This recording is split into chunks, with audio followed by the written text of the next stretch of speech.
College President's Plan, Abolish High School by Will. High school completion and subsequent continuation of education are encouraged for students worldwide.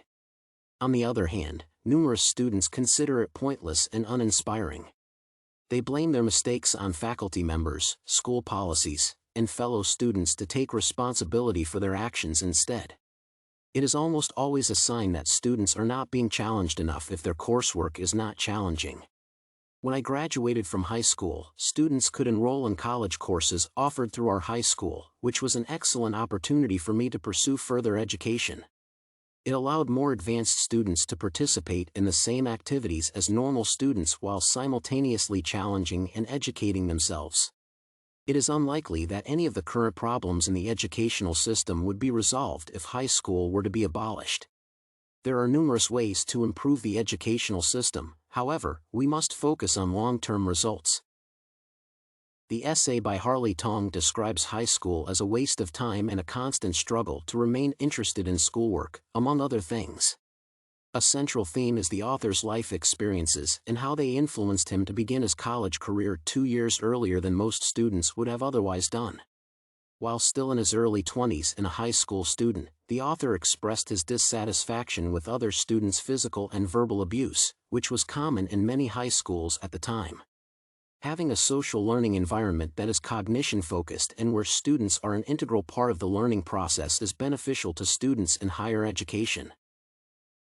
The skills necessary to succeed in life are taught to students, and among them are how to communicate effectively with their peers and their teachers, and administrators, among other things.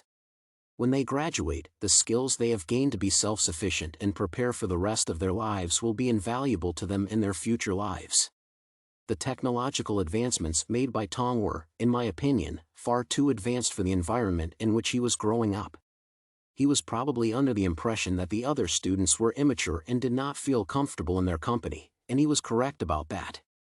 His decision to attend community college rather than his high school due to this experience is one I applaud him.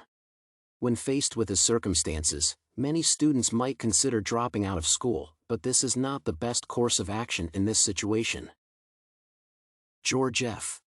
Will's article College President's Plan, Abolish High School, where he expresses ideas that I had never considered before, piques my interest. The author cites several factors, including the fact that education has emerged as the most pressing social concern and, as a result, the most potent political issue at the moment. Other factors are rooted in the history of the United States, while others are more recent developments. Introducing Mr. Botstein, who is not an advocate for the abolition of high school but rather for a change in the overall structure of our educational institutions, Will explains how he came to be there.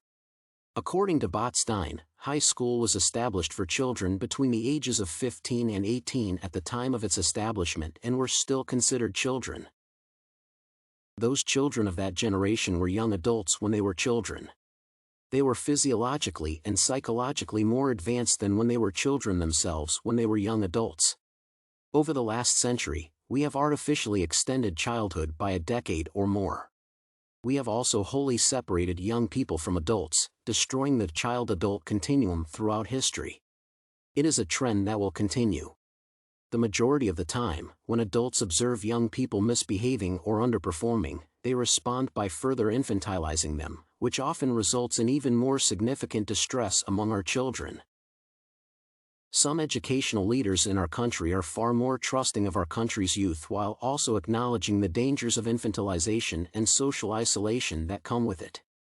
President of Bard College for over a decade and the youngest college president in American history, Leon Botstein, has called for the abolition of our high school system, citing the obvious: high school is a waste of time for the vast majority of students, those who have not already dropped out, and should be abolished. I agree that our high schools need to be reformed in some ways. However, as previously stated, canceling high school is not the solution. To address the fact that students are struggling because they are not being challenged, we must start with our educational systems in elementary school. We have to get started because focusing solely on high school students is counterproductive to our goals. The right to an education that will prepare them for the rest of their lives is guaranteed to all children. the general public should support the American educational system because it educates the children who will be our country's future.